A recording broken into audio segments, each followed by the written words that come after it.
حمدا كثيرا طيبا مباركا فيه. اللهم لك الحمد كما ينبغي لجلال وجهك وعظيم سلطانك. اللهم لا نحصي ثناء عليك أنت كما أثنيت على نفسك. رضينا بالله ربا وبالإسلام دينا وبمحمد نبيا صلى الله عليه وسلم. سبحان الله وبحمده عدد خلقه ورضا نفسه وزنة عرشه ومداد كلماته. وأشهد أن لا إله إلا الله وحده لا شريك له وأشهد أن محمدا عبده ورسوله. أما بعد، فأعوذ بالله السميع العليم من الشيطان الرجيم من همزه ونفخه ونفثه. بسم الله الرحمن الرحيم. الحمد لله رب العالمين الرحمن الرحيم مالك يوم الدين. إياك نعبد وإياك نستعين. اهدنا الصراط المستقيم صراط الذين أنعمت عليهم غير المغضوب عليهم ولا الضالين. آمين.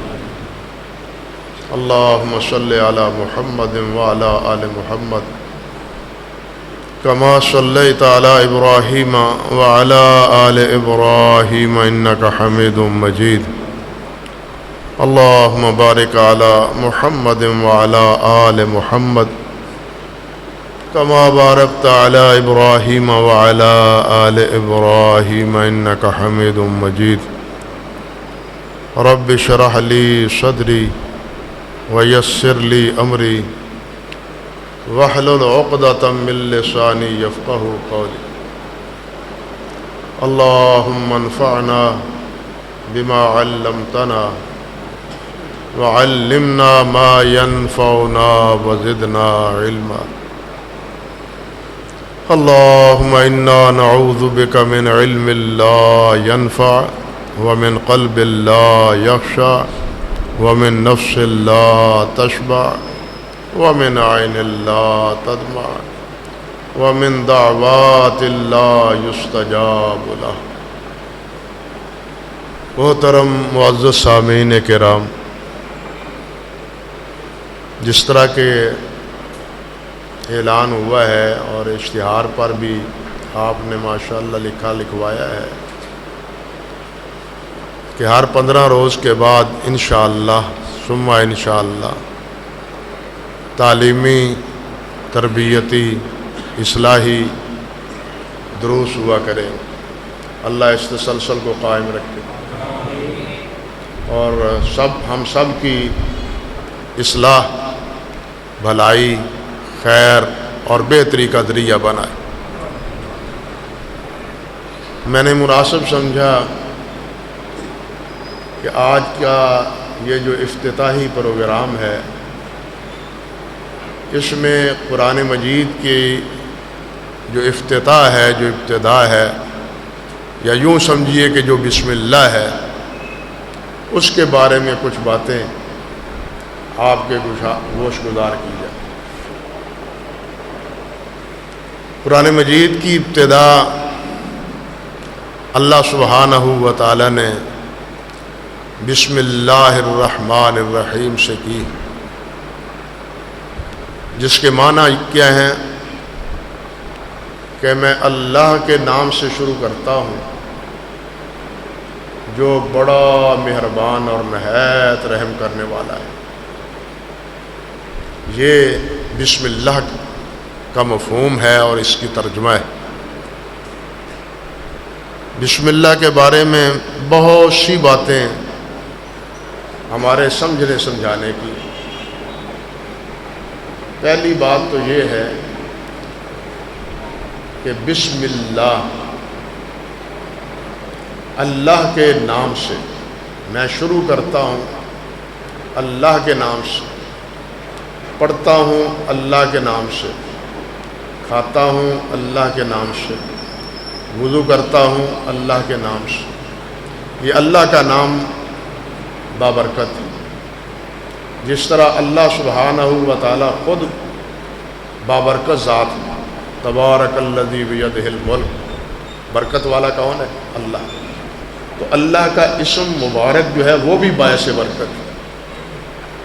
جس طرح اللہ خود باعث برکت ہے اور تمام برکات اسی اللہ وحدہ لا شریک کی عطا کی ہوئی، جتنی بھی برکتیں ہیں، جتنی بھی بھلائیاں ہیں، جتنی بھی خیر ہے، وہ کس کی طرف سے؟ اللہ کی طرف سے۔ انسان کا کوئی کمال نہیں، انسان میں کوئی خوبی نہیں۔ اللہ جو خوبی کسی کو دے بس وہی خوبی، انسان کے اپنے بس کی بات نہیں۔ اس لیے بابرکت ذات کون ہے؟ اللہ رب العزت۔ وہی جس کو جو چاہتا ہے برکت نوازتا ہے۔ جس طرح وہ ذات بابرکت ہے، اسی طرح اس ذات کا اسم مبارک بھی باعث برکت ہے۔ اسم بھی بابرکت، اللہ کا لفظ وہ بھی بابرکت۔ اس لیے ہر کام کی ابتدا اور ہر کام کا آغاز، نیکی کا، اچھائی کا، بھلائی کا، وہ ہمیں اللہ کا نام لے کے شروع کرنا چاہیے، بسم اللہ سے شروع کرنا چاہیے۔ اللہ اکبر کبیرہ۔ مجھے حافظ ابن قیم رحمۃ اللہ علیہ نے بھی، اور اس سے پہلے امام ابن ابی الدنیا رحمۃ اللہ علیہ ذکر کیا ہے، ہر انسان کے ساتھ اللہ ذوالجلال نے دو قرین پیدا کیے۔ حدیث میں آتا ہے صحیح بخاری میں، ایک قرین فرشتہ ہے اور ایک جن ہے۔ ایک قرین فرشتہ ہے اور ایک جن۔ جو فرشتہ ہے وہ الہام کرتا ہے، بھلائی کی بات کرتا ہے، اچھائی کی طرف آمادہ کرتا ہے، گناہ سے بچنے کی تلقین کرتا ہے۔ اور جو شیطان ہے وہ برائی کا وسوسے ڈالتا ہے، وہ برائی کے خیالات دل میں لاتا ہے۔ یہ دونوں ہی انسان کی آزمائش کے لیے، بھلائی کے لیے بھی اور آزمائش کے لیے بھی اللہ سبحانہ و تعالیٰ نے ایک نظام قائم کیا۔ اور نبی علیہ السلام سے پوچھا گیا، صحابہ کرام نے پوچھا آپ کے ساتھ بھی اسی طرح ہے؟ نبی علیہ السلام نے فرمایا ہاں میرے ساتھ بھی اسی طرح ہے، لیکن جو میرے ساتھ شیطان ہے وہ مسلمان ہو گیا، وہ فرمانبردار ہو گیا، وہ مجھے برائی کی بات نہیں کرتا۔ نبی معصوم ہوتا ہے نا، نبی معصوم ہوتا ہے، اس لیے نبی کو کوئی چیز گمراہ نہیں کر سکتی، معاذ اللہ ثم استغفر، اللہ ان کی حفاظت فرماتے ہیں۔ تو ہر انسان کے ساتھ یہ قرین ہے، فرشتہ اور جن۔ اب اس شیطان سے بچنے کا ذریعہ کیا ہے؟ بسم اللہ۔ اس شیطان سے بچنے کا ذریعہ کیا ہے؟ بسم اللہ ہے۔ اور دوسرا کیا ہے؟ اعوذ باللہ من الشیطان الرجیم۔ بالخصوص جب قرآن مجید پڑھا جائے، وَإِذَا قَرَأْتَ الْقُرْآنَ فَاسْتَعِذْ بِاللَّهِ، اور جب بھی نیکی کا کام کیا جائے، بھلائی کا کوئی اچھا کام کیا جائے، تو بسم اللہ سے اس کی آغاز کرنی چاہیے، ابتدا بسم اللہ سے ہونی چاہیے۔ تو ابن ابی الدنیا رحمۃ اللہ علیہ نے ذکر کیا ہے کہ ایک دفعہ یہ قرین جن جو ہے نا، وہ قرین ملک فرشتے سے کہنے لگا میں تو مارا گیا، میں تو مارا گیا، بھوکا رہتا ہوں، سو پاتا نہیں، گھر سے باہر رہتا ہوں، سڑکوں پر گزارا کرتا ہوں، میں تو مارا گیا۔ وہ کہنے کہ وہ کیسے، یہ کیسے؟ وہ کہنے لگا اس لیے کہ یہ جو اس کے ساتھ، جس کے ساتھ میں چمٹا ہوا ہوں نا، یہ جب گھر میں داخل ہوتا ہے تو بسم اللہ پڑھ کے داخل ہوتا ہے، میں باہر رہتا ہوں، میں گھر میں داخل نہیں ہو سکتا۔ ہم تو ایسے ہی داخل ہو جاتے ہیں نا گھر میں، دروازہ کھٹکھٹایا، گھنٹی دی، دروازہ کھلا اور ہم آگے، نہ سلام نہ بسم اللہ۔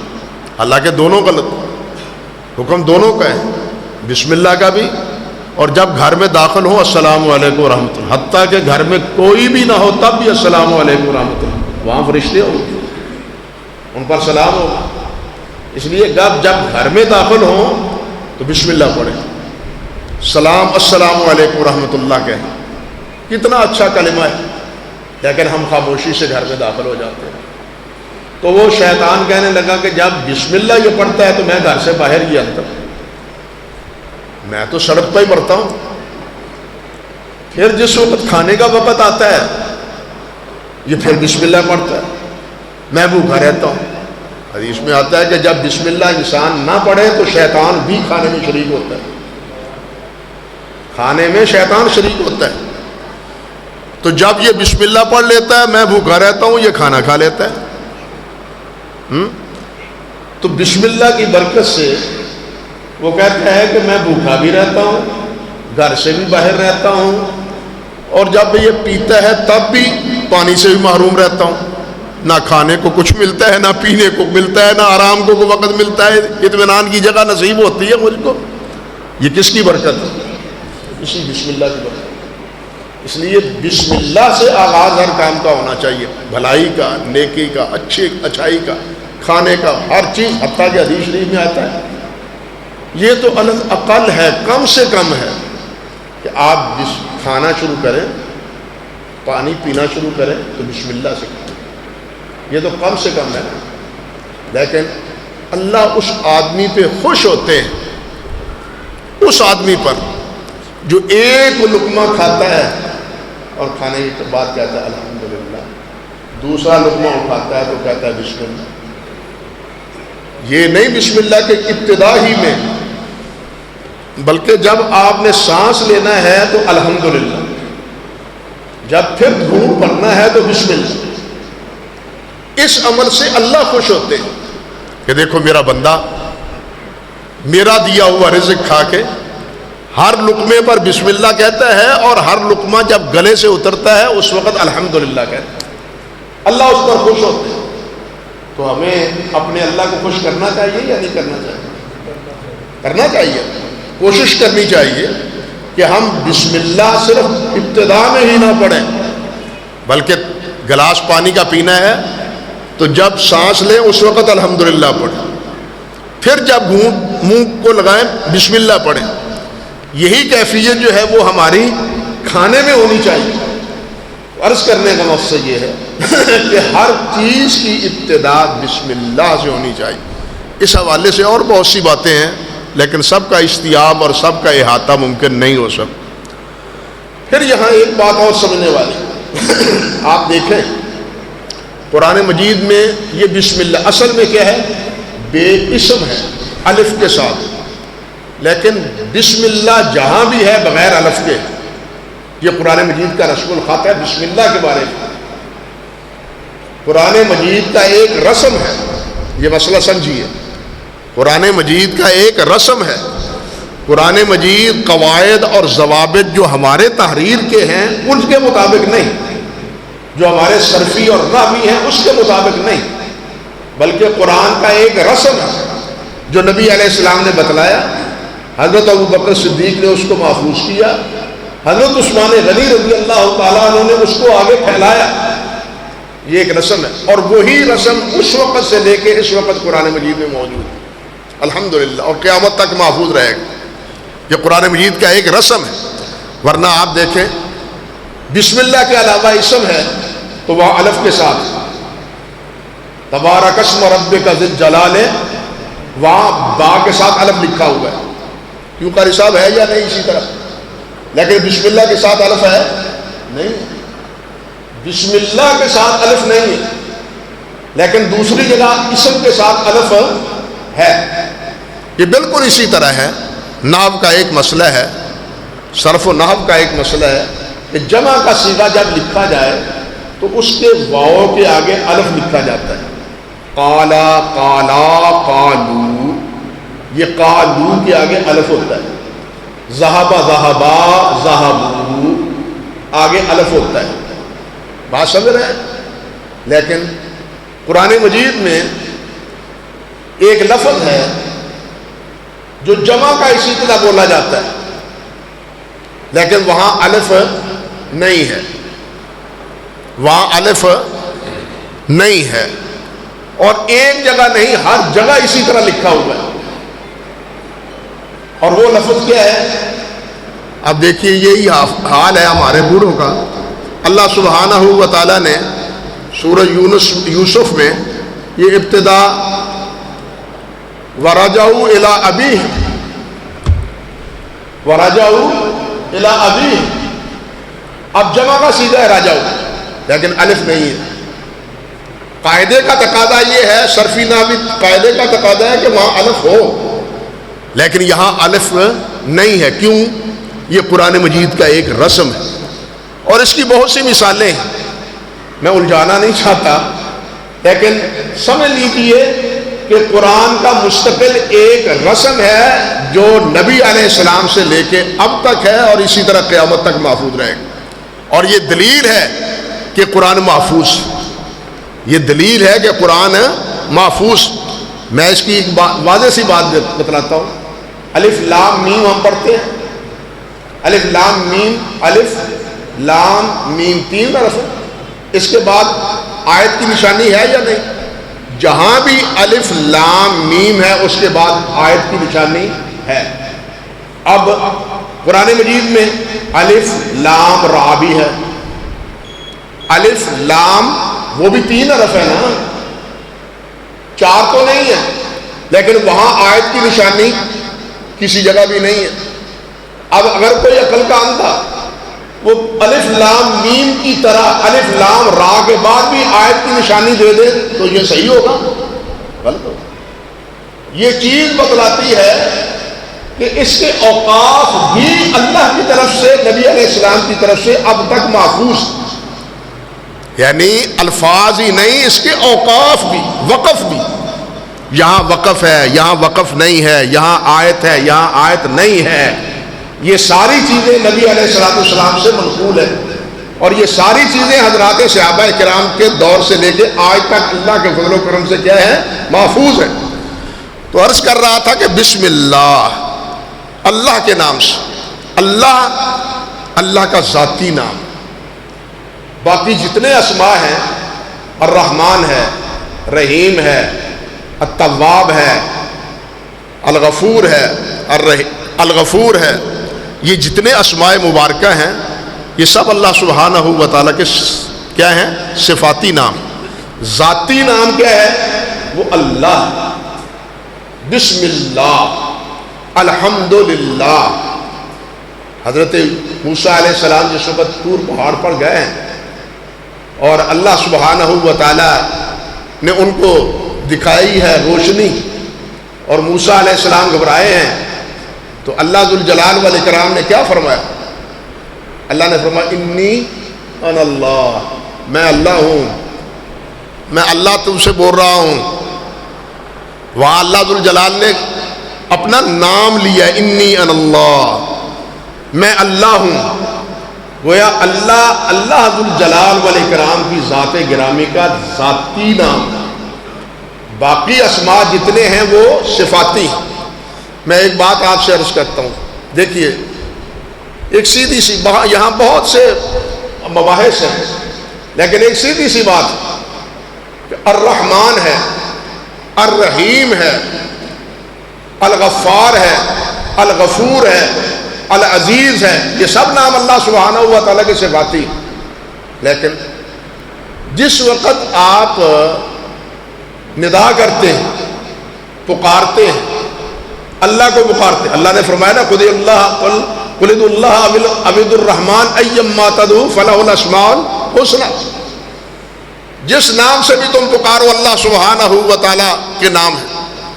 تو اللہ کو جس نام سے بھی پکاریں، یا الرحمن، یا رحمان، یا رحیم، یا غفار، یا ستار، یا ذا الجلال والاکرام، یا حی یا قیوم، یہ سب اللہ ذو الجلال والاکرام کی اسماء مبارکہ ہیں۔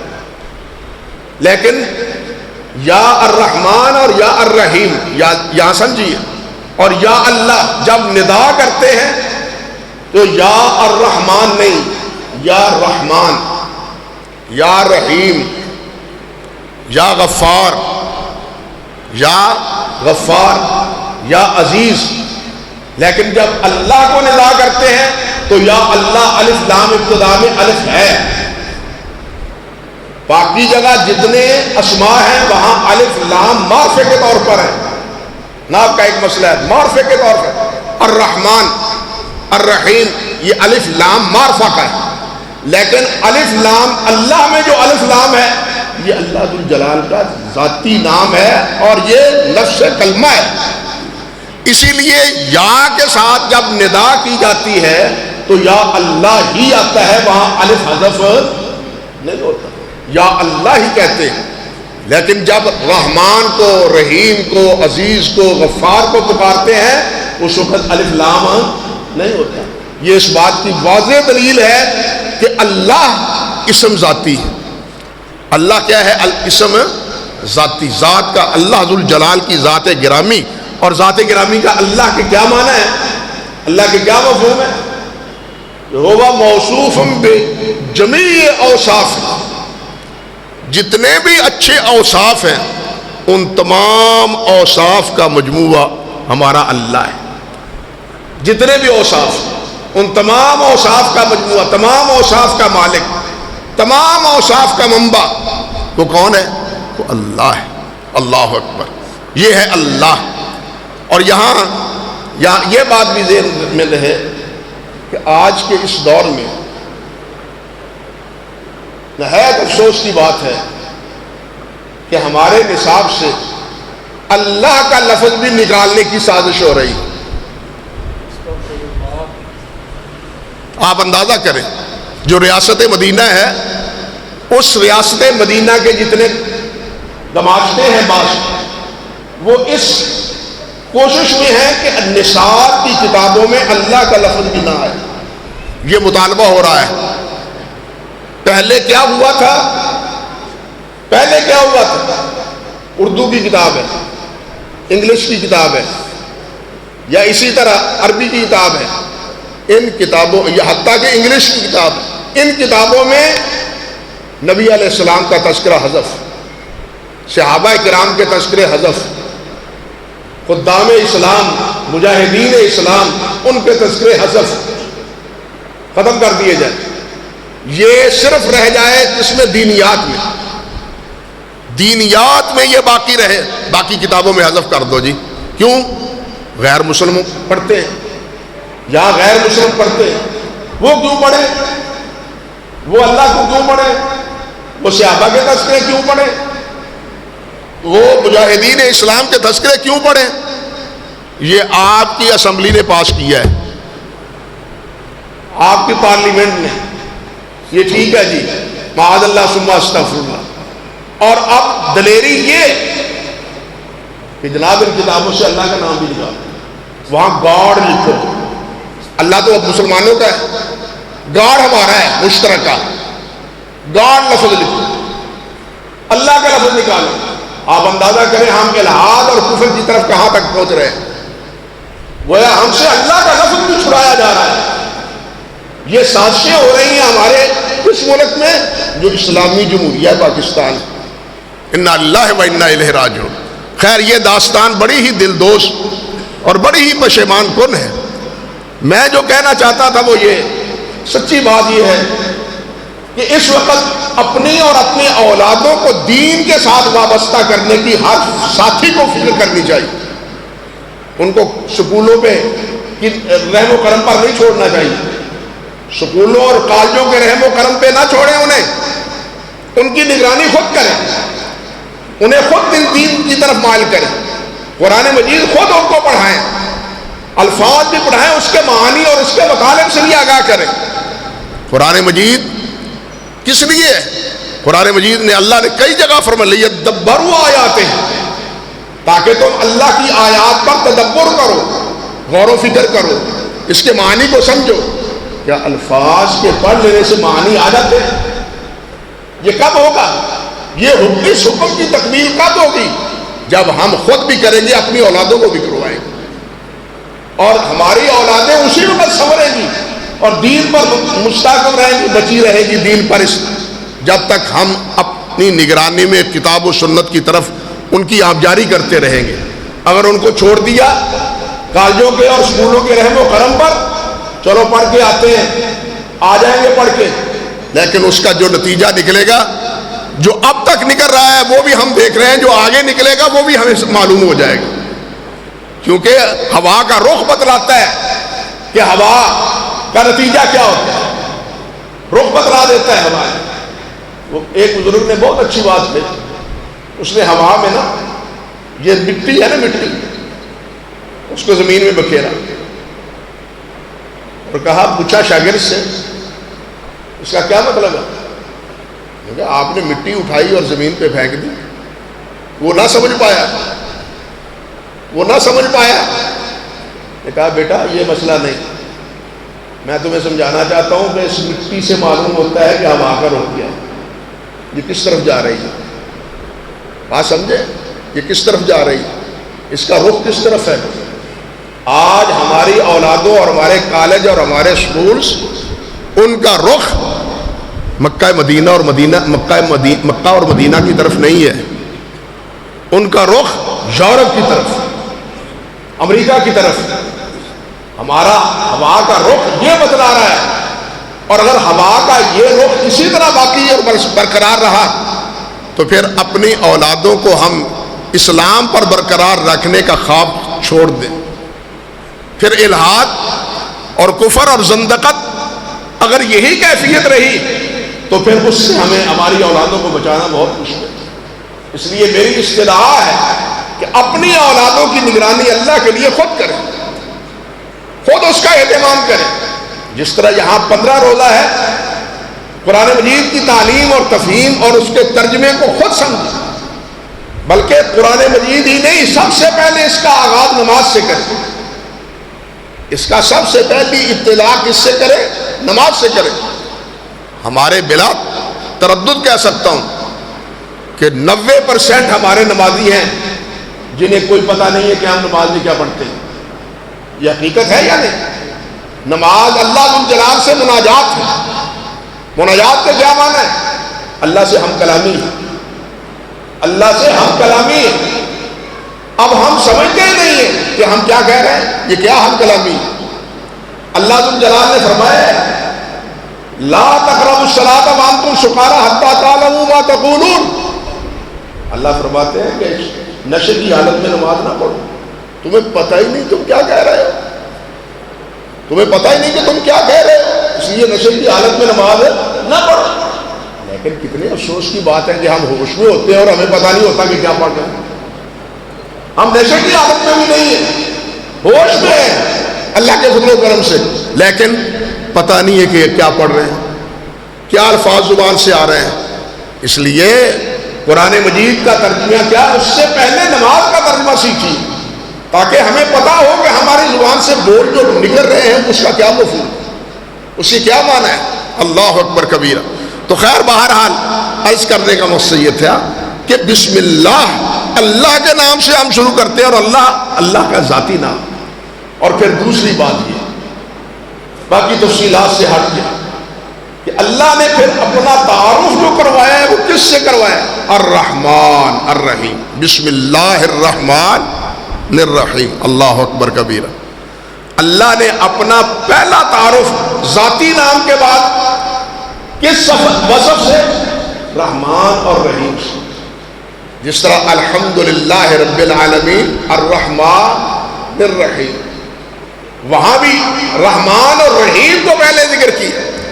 اللہ جبار بھی ہے، اللہ قہار بھی ہے نا اللہ کا نام. اللہ قہار بھی ہے، اللہ جبار بھی ہے. لیکن اللہ ذو الجلال نے اپنے ذاتی نام کے بعد اپنا سب سے پہلے تعارف کس سے کروایا ہے؟ رحمان اور رحیم سے. یہ رحمان اور رحیم سے کیوں؟ تاکہ اس اللہ سے محبت کی جائے جو رحمان ہو، رحیم ہو، شفیق ہو، مہربان ہو، زندگی دینے والا ہو، رزق دینے والا ہو، سب کچھ دینے والا ہو. بھائی جو ایک احسان کرے تو نیک خصلت کا حامل وہ ہمیشہ اس کا کیا رہتا ہے؟ مدح ثنا رہتا ہے، وہ اس کا احسان مند رہتا ہے۔ تو اللہ ذوالجلال والاکرام نے تو ہمارے اوپر کتنے احسان کیے۔ ان تعدوا نعمت اللہ ہے لا تحصوها، ان کا شمار و قطار ہی نہیں ہے، ان کا شمار و قطار ہی نہیں ہے۔ اس لیے یہ انعامات کس کا نتیجہ ہے؟ اس کی رحمانیت کا، اس کی رحیمیت کا، اور اس لیے تقاضا ہے کہ اس رحمان اور رحیم سے محبت کی جائے، اس رحمان اور اس رحیم سے محبت کی جائے جو سراپا رحمت ہے۔ اور یہ رحمان اور رحیم ایسا ہے، اللہ اکبر کبیرہ، کہ اللہ ذوالجلال والاکرام کے پیارے پیغمبر صلی اللہ علیہ وسلم نے ارشاد فرمایا ہے ارحموا من فی الارض یرحمکم من فی السماء، تم اہل عرض پر رحمت کرو، اللہ تمہارے اوپر آسمانوں پہ جو ہے وہ اللہ تمہارے اوپر رحمت کرے گا۔ یہ حل جزاء الاحسان الا الاحسان، تم رحم کرو گے تو اللہ تم پر رحمت کرے گا۔ ہم اگر رحیم ہیں تو اللہ ذوالجلال کی توفیق سے، اور ہمارے اوپر پھر رحمت کا تقاضا یہ ہے کہ ہم ایک دوسرے کے اوپر رحمت کریں۔ یہ انسانوں پر ہی نہیں، حیوانوں کے ساتھ، انسانوں کے ساتھ ہی رحمت کا معاملہ نہیں، حیوانوں کے ساتھ، حتیٰ کہ ان کو ذبح کرنے کے وقت بھی شفقت کا ہونا چاہیے۔ نبی علیہ السلام نے فرمایا ان کے سامنے چھری کو تیز نہ کرو تاکہ اس کو اذیت نہ پہنچے۔ یہاں تک احساسات اسلام نے دیے۔ پھر آپ مجھے بتلائیں کہ جس اسلام نے یہ احساس دیا ہو اس اسلام پر دہشت گردی اور اس اسلام پر ظلم اور زیادتی کے دھبے، یہ دشمن کی آواز نہیں ہے تو اور کیا ہے؟ یہ دشمن کا پروپیگنڈا نہیں ہے تو اور کیا ہے؟ اسلام دہشت گردی کا نہیں، اسلام رحمانیت کا ہوگا، اسلام رحیمیت کا دین ہے۔ وہ اپنا پہلا تعارف رحمان اور رحیم سے کرواتا ہے، اور رحمان اور رحیم کی وہ حکم دیتا ہے کہ شفقت کرو، رحمت کرو، رحمت کرو، شفقت کرو۔ اسلام تو یہ سبق دیتا ہے۔ ہمیں سمجھنا چاہیے کہ اسلام کی بنیادی تقاضے اور بنیادی مطالبات کیا ہیں۔ بہرحال آج کے اس افتتاحی اس پروگرام میں انہی چند باتوں پر اکتفا کرتا ہوں۔ آگے سورۃ فاتحہ ہے یا باقی موضوعات ہیں وہ آپ سنتے رہیں گے اور ہوتے بھی رہیں گے انشاءاللہ العزیز۔ اللہ سبحانہ و تعالیٰ یہ پروگرام ہمارے لیے سود مند بنائے، نفع بخش بنائے، ہماری عقیدے کی، ہمارے عمل کی، ہماری عبادات کی اللہ تعالیٰ اصلاح کی تو ہمیں توفیق عطا فرمائے۔ وآخر دعوانا ان الحمد للہ رب العالمین۔ سبحان رب اللہم لک الحمد کما ینبغی لجلال وجہک وعظیم سلطانک۔ اللہم صلی علی محمد وعلی آل محمد کما صلیت علی ابراہیم وعلی آل ابراہیم انک حمید مجید۔ اللہم ربنا آتنا فی الدنیا حسنہ وفی الآخرۃ حسنہ وقنا عذاب النار۔